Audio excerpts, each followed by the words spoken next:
The first time I saw my father's signature at the bottom of that will, my stomach went cold because my name wasn't anywhere on the page. Not even a spelling mistake. Not even a crossed out line. Just nothing. I remember the room like a photograph you can't tear up. The lawyer's office smelled faintly of old paper and peppermint tea. There was a clock on the wall that kept clicking like it had something to prove. My hands were folded so tight in my lap, my knuckles looked pale, like I'd drained the blood out of them on purpose. Across from me sat my brother, Calvin, shoulders hunched, eyes fixed on the floor like the carpet had answers. Beside him was his wife, Mallory, hairpin neat, nails freshly done, a soft little frown shaped carefully on her face. The kind of face you wear when you want people to think you're grieving, but you also want them to trust you. The lawyer cleared his throat, and I watched his lips move, but my ears caught only fragments. Family home, accounts, beneficiary. And then the words landed. Everything has been left to Mrs. Mallory Hart. Mrs. Mallory Hart. Not Calvin. Not the grandchildren. Not even split between siblings. Just her. My mouth opened before my brain had time to act polite. I'm sorry, what? The lawyer looked at me with that practiced calm people use when they're about to watch someone break. He slid the document toward me, and my eyes went straight to the list of names, the paragraphs, the legal language. Mallory's name was there again and again, like a chorus. My father's handwriting sat at the end like a final nail. I flipped the page, then another, like maybe my name was hiding somewhere. But there was nothing. I felt my chest tighten, not from anger at first, more like confusion, the kind that makes you question whether you're awake. I had been the one in that house every day. The one filling pill organizers and paying the heating bill and washing my mother's sheets when she couldn't make it to the bathroom in time.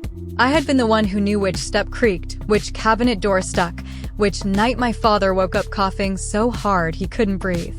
Mallory had visited on holidays. Sometimes. Calvin called when he remembered. And yet, on paper, it looked like I didn't exist. Mallory's hand reached out then, slow, gentle, almost rehearsed, and she touched my wrist. Oh, honey, she whispered, like we were sisters and not strangers sharing the same last name by marriage. Your father must have had his reasons. Her touch felt like a spider crawling across my skin. I pulled my arm away and stood up so fast my chair scraped the floor. Everyone's eyes followed me. Calvin finally looked up, and his face was pale, but not surprised. That's what I noticed first. Not grief. Not shock.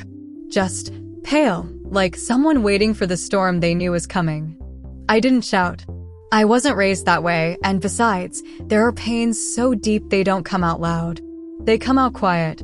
I leaned forward, palms pressed on the desk, and asked the only question my heart could form. Did you know about this? Calvin's lips parted, then closed again. He swallowed.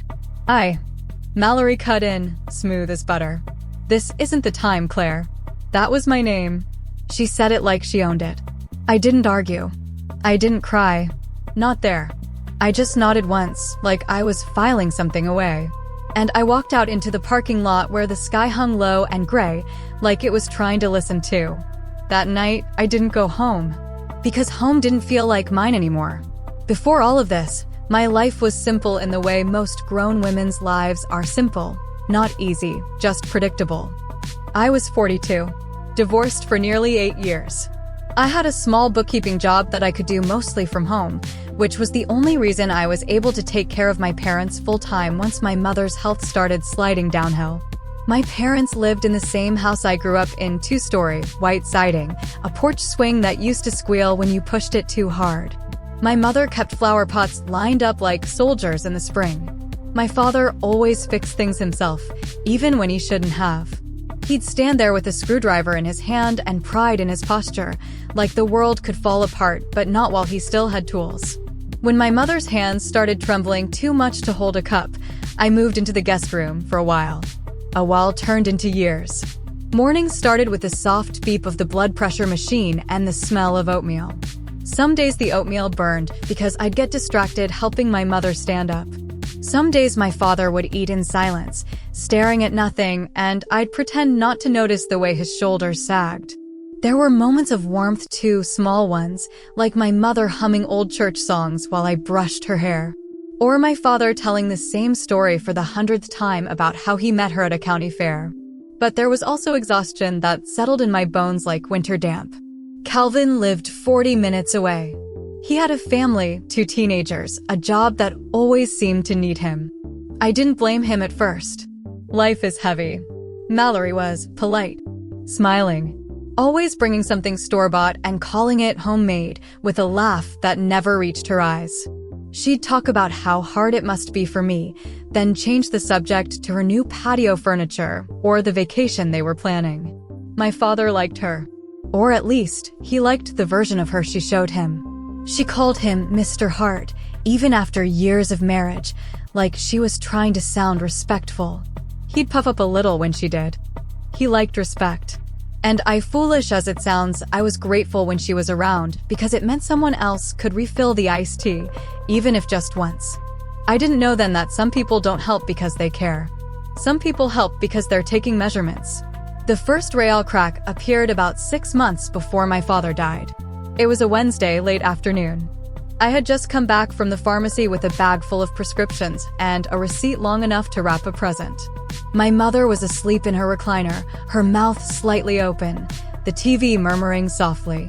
I walked into the kitchen and saw Mallory at the table. Not unusual on its own, except she was alone. No Calvin. No kids. Just her, with my father's old metal cash box open in front of her like it belonged to her. She looked up at me and smiled. "Oh, hi, Claire. I didn't hear you come in." My eyes went to the box. That box was where my father kept important papers, property tax statements, old deeds, the spare checkbook he rarely used.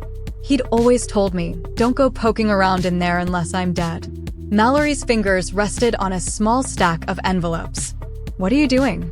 I asked, keeping my voice steady. She let out a light little laugh. "Your father asked me to help organize some paperwork. You know how he is, always worried about getting things in order." I glanced toward the hallway. My father was upstairs resting. He'd been tired all week. Too tired. Mallory started gathering the papers calmly, sliding them back into the box like she was closing a jewelry case. "You look stressed," she said softly. "You should really let Calvin and me take some of this weight. You've been carrying it alone too long." It sounded kind, but something about it made my skin prickle. Because Mallory had never offered to carry weight unless it came with handles. I forced a smile. "Thanks. I'm fine." She held my gaze for a second too long, then stood up, lifted the cash box, and walked past me like she was already comfortable moving through the house, as if it was hers. That night, after everyone was asleep, I went to the kitchen and opened the drawer where my father kept the spare key to the cash box. My hands shook a little as I unlocked it. Inside, some papers were slightly out of order. Not much. Just enough to tell me someone had been there. And one envelope, an envelope I knew was supposed to be in there, was missing. It was labeled in my father's handwriting, insurance, property. I stared at that empty space like it was a missing tooth. And for the first time, a thought formed in my mind that I didn't want to admit. Something is happening in this house, and I'm not the one being told. I didn't say anything about the missing envelope. Not that night. Not the next morning either. When you spend years caring for people you love, you learn when to speak and when to listen harder. I told myself there was a simple explanation. Maybe my father moved it. Maybe Mallory really was organizing the way she said, with that soft voice and careful smile. Still, something inside me stayed alert, like a dog that heard a noise no one else noticed. The next few weeks passed in a blur of routines. Morning pills. Afternoon naps. My father's cough getting deeper, wetter, like it had weight to it. The house smelled faintly of antiseptic and old wood. Winter crept in early that year, pressing its cold hands against the windows. Mallory started coming by more often. At first, it looked thoughtful. She'd bring soup, always too salty, and sit with my father, asking questions about his childhood, about the farm he grew up on, about how he and my mother managed money back in the day. I noticed how she leaned in when he spoke, how she nodded at exactly the right moments, how she'd repeat his words back to him later, like proof she'd been listening. "You always said security mattered more than comfort," she told him once, squeezing his hand.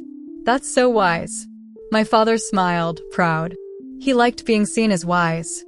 One afternoon, while I was helping my mother in the bathroom, I heard their voices downstairs. "Low. Private."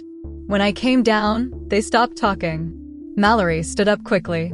"Oh, we were just chatting," she said. "Your father gets bored, you know." My father wouldn't meet my eyes.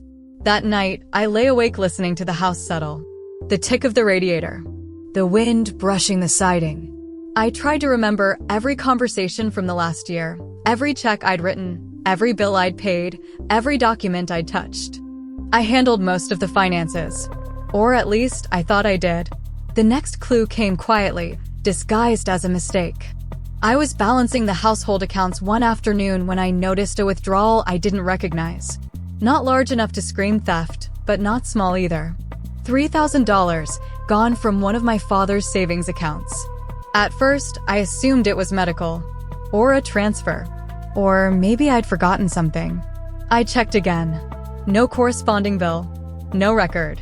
When I asked my father about it, he frowned, confused. "I don't remember taking that out. Did you sign anything recently?"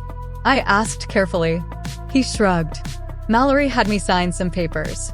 Said it was to help Calvin with taxes or something." My chest tightened. "What papers?" He waved a hand. "Oh, I didn't read them closely. My eyes get tired." She said it was all routine.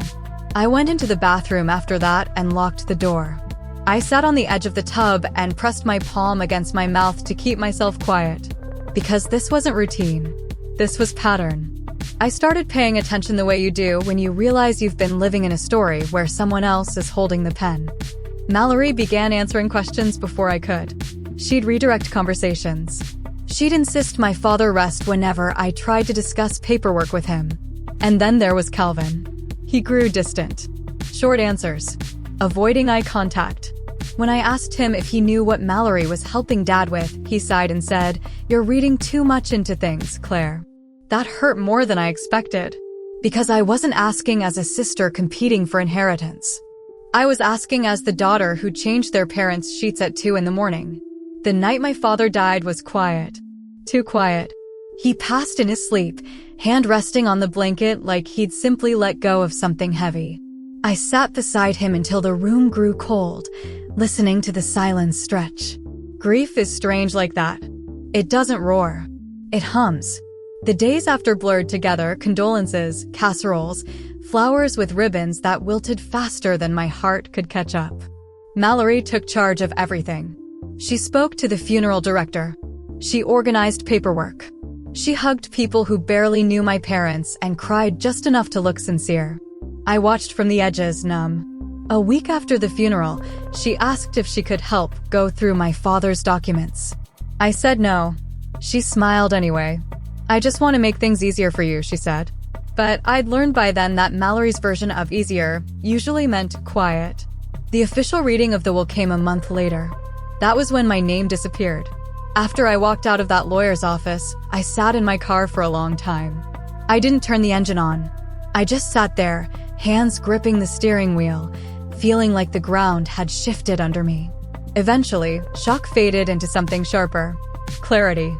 I didn't scream. I didn't confront Mallory in the parking lot. I didn't demand explanations. I went home and opened my laptop. If my name was missing, there was a reason. And if Mallory was at the center of it, she had left fingerprints somewhere. I started with bank statements. Accounts I'd helped manage for years suddenly looked unfamiliar. Transfers I didn't remember authorizing.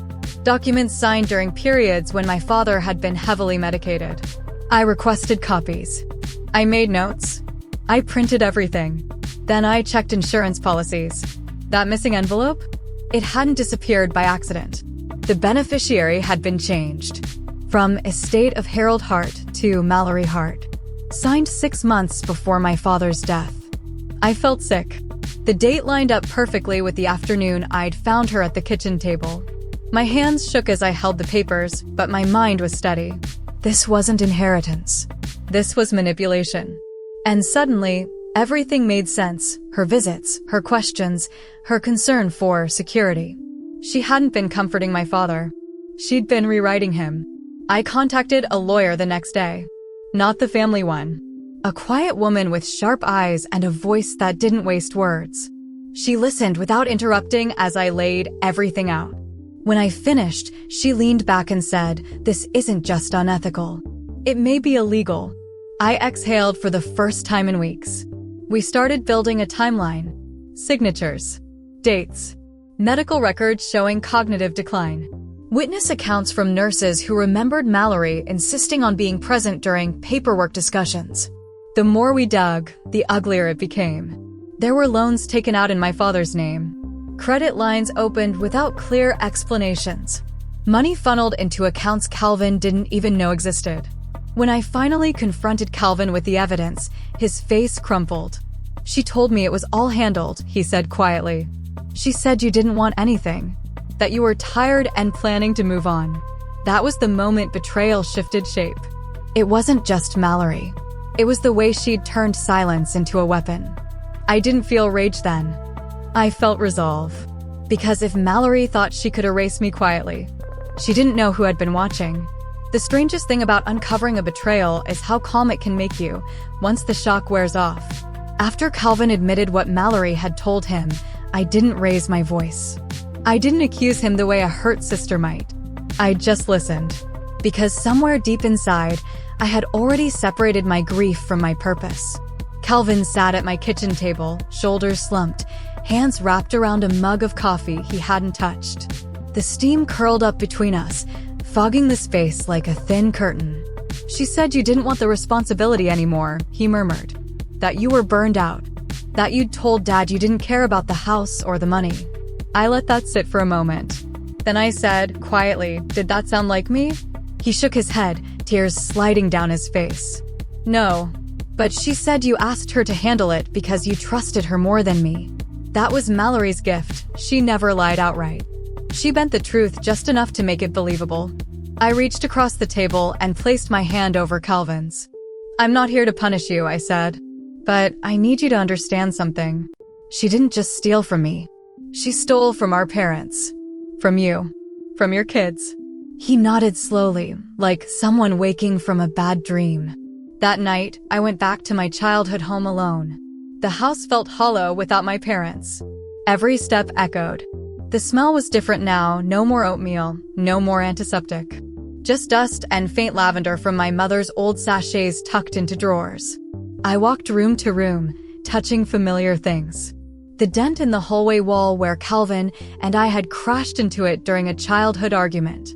The kitchen table where my mother used to fold laundry, humming under her breath. This was the place I had protected, and it had been used against me. Upstairs, in my father's study, I opened the bottom drawer of his desk, the one he always locked.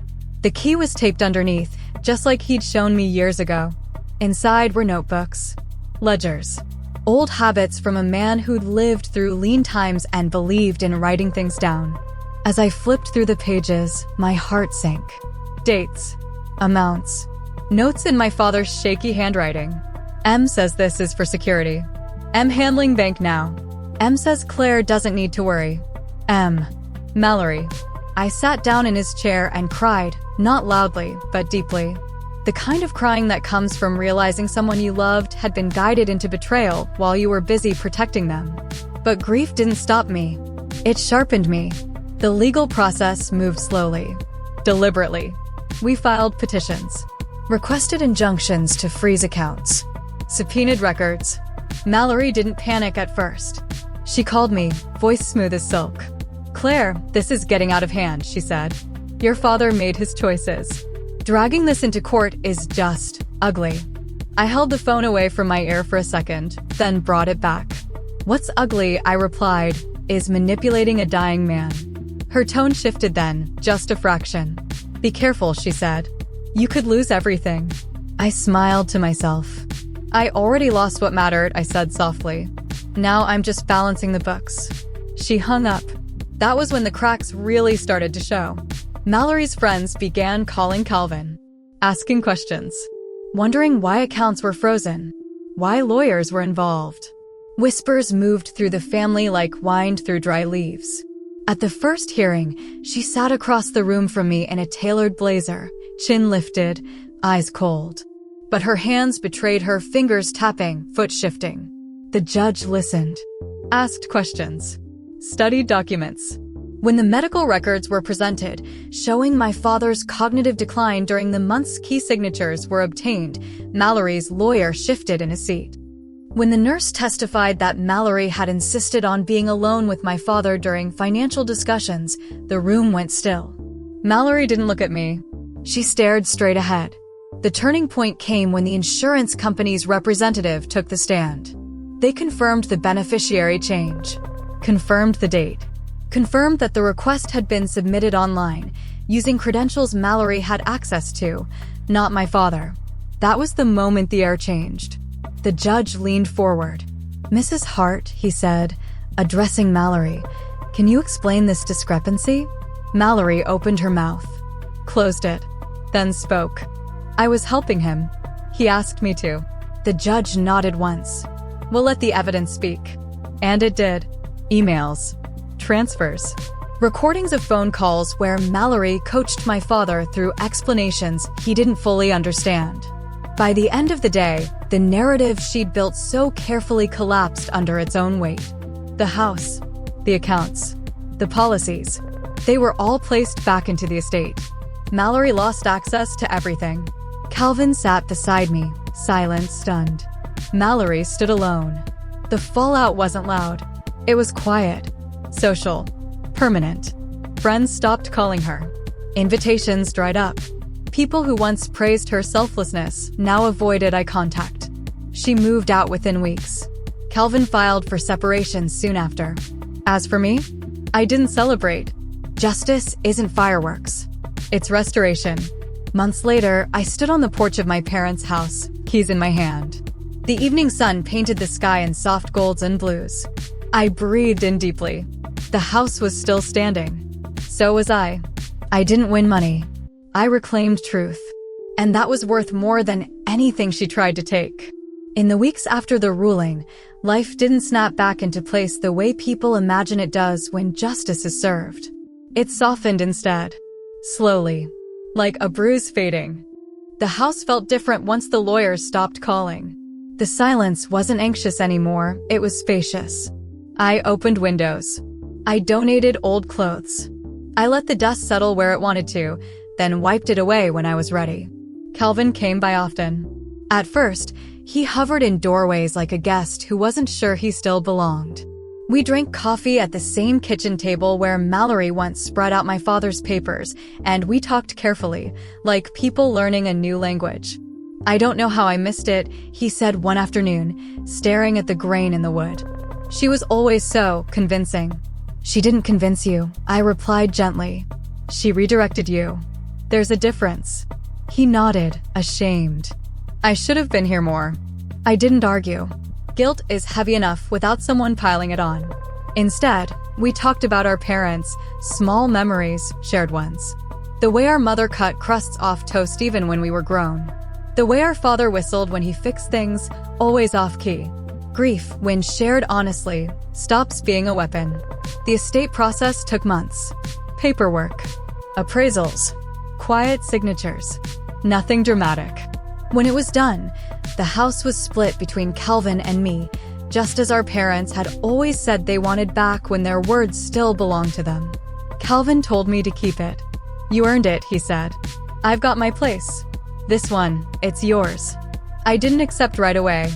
I walked through every room again, listening, feeling. Then I said yes. Not because I was owed, but because I was rooted. Mallory tried once more to reach out. It was a handwritten note, slipped into my mailbox one gray afternoon. No return address. She wrote about misunderstandings, about intentions, about how things got out of hand. She didn't apologize. I read it once, folded it carefully, and placed it in my father's old ledger, between 2 pages marked with dates and numbers. Not as evidence, as closure. Spring came quietly. The garden woke up like it always had, stubborn and hopeful. I replanted my mother's flowers, hands in the soil, knees aching, heart steady. Sometimes neighbors stopped by. Sometimes they didn't. Life resumed its uneven rhythm. I took on more clients. I repainted the guest room. I learned what it felt like to live for myself again, not as a caregiver, not as a buffer, but as a woman with space to breathe. One evening, as the sun dipped low, I sat on the porch swing and listened to the boards creak under my weight. The sound brought back 1,000 small moments, laughter, arguments, quiet talks that never made headlines. This house had held all of it. And it was still standing. People ask me now if I'd do it all again, if I'd fight, dig, expose. The truth? I didn't fight for money. I fought for reality. For the truth of who showed up. For the dignity of care that doesn't come with strings. For the quiet labor that too often goes unnoticed until someone tries to erase it. Some betrayals are loud. Others wear smiles and bring soup. And some lessons arrive late, but stay forever. I learned that love doesn't need witnesses, but truth does. I learned that silence can be generous, or it can be deadly. And I learned that strength doesn't always look like confrontation. Sometimes it looks like patience. Sometimes it looks like paperwork. And sometimes it looks like staying when someone else is measuring the exit. On the anniversary of my father's passing, Calvin and I planted a small tree in the backyard. We didn't say much. The shovel hit the dirt with a steady rhythm. The wind moved through the branches overhead. When we were done, he hugged me tight, honest. "I'm glad you didn't give up," he said. "So am I replied. Because in the end, what Mallory tried to take wasn't just an inheritance. It was history. And history, when protected, has a way of healing the people who carry it. Healing didn't arrive all at once. It came in ordinary moments that didn't announce themselves. It came the first morning I woke up without reaching for a pill organizer. The house was quiet, but not heavy. Sunlight slid across the kitchen floor, catching dust in the air, and for the first time in years, the silence didn't feel like something I had to manage. I made coffee and stood by the sink, watching steam rise, realizing there was no one waiting for me to remember something on their behalf. That realization was both freeing and terrifying. For a long time, my identity had been stitched to responsibility, to being needed, to being the one who stayed. When that role fell away, I had to decide who I was without it. So I started small. I took walks in the late afternoon, the kind where you don't rush back. I listened to podcasts I'd bookmarked months ago but never had the energy for. I let myself sit on the porch swing after dark, wrapped in a blanket, counting the creaks like old friends. Some nights I cried, not because I was angry anymore, but because grief finally had room to breathe. Calvin and I rebuilt something fragile but honest. He came by on Sundays now, sometimes with his kids, sometimes alone. The kids wandered the house with a mix of curiosity and reverence, like they could feel how much history lived in the walls. One afternoon, my niece found a box of old photographs in the attic. We spread them out on the living room floor. Black and white smiles, crooked haircuts, birthday cakes with too many candles. Calvin picked up one photo and laughed softly.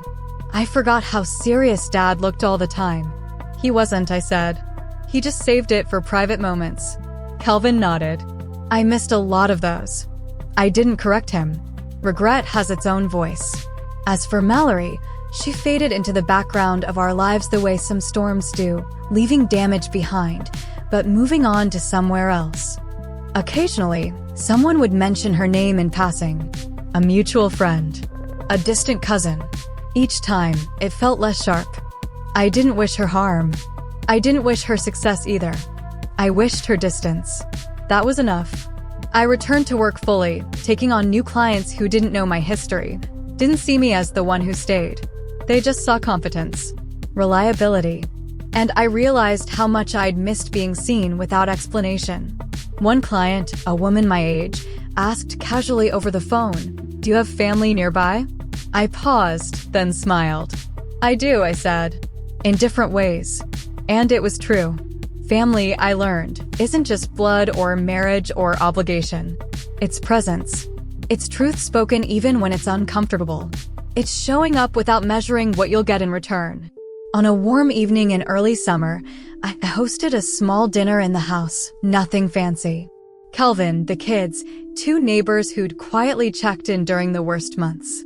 I cooked too much, like my mother used to. The kitchen filled with the sound of plates clinking, laughter overlapping, someone asking for seconds. At one point, I stepped back and watched it all, the table, the faces, the light catching the edges of glass. And I felt something settle in my chest. Not triumph. Belonging. Later that night, after everyone left, I washed the dishes slowly. I didn't rush. I didn't mind the mess. When I turned off the lights and headed upstairs, I paused outside my parents' old bedroom. The door was closed now. It had taken me months to close it. I rested my hand on the knob, whispered a quiet thank you, not just for what they'd left behind, but for what they'd taught me without words. Then I went to bed. If there's one thing this experience taught me, it's this. Betrayal doesn't always come from enemies. Sometimes it comes wrapped in politeness. Sometimes it speaks softly and calls itself help. Sometimes it counts on you being too tired, too kind, too busy doing the right thing to notice. But truth has a way of resurfacing. It waits. And when it does, it doesn't ask for revenge. It asks for courage. The courage to look, to question, to stand quietly and say, this isn't right. I didn't win because I fought harder. I won because I paid attention. And because I believed that care, real care, should never cost you your place in your own story. Now, when I sit on the porch swing and listen to the evening settle, I don't feel like something was taken from me. I feel like something was returned. These days, when the house goes quiet in the evening, I don't rush to fill the space anymore. I let it be. I sit with a cup of tea that's gone cold more than once, listening to the clock in the hallway tick the way it always has. That sound used to make me anxious, like time was chasing me. Now, it feels like company. What happened to me wasn't loud.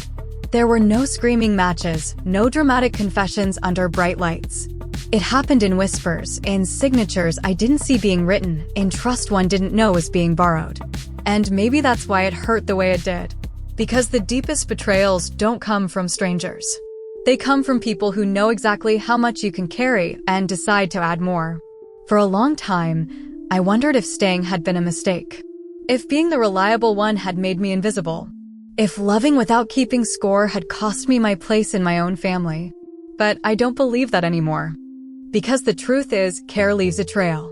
Even when someone tries to erase it, it shows up in small details, in handwriting that falters, in ledgers tucked away, in memories that don't lie. I didn't expose the truth to hurt anyone. I did it so I wouldn't disappear. And I learned something I carry with me now, quietly, like a promise. You are allowed to ask questions. You are allowed to protect what you've built. And you are never wrong for wanting honesty in the places you gave your heart. If you were in my place, if you found your name missing after giving years of your life, what would you have done? Would you have stayed silent to keep the peace? Or would you have listened to that small voice telling you something wasn't right? I'd love to hear your thoughts. And if this story touched something in you, if it reminded you that your story matters too, please take a moment to support this channel. Share it with someone who might need it, and stay with us for more stories like this one. Because sometimes, hearing someone else speak the truth helps us find our own.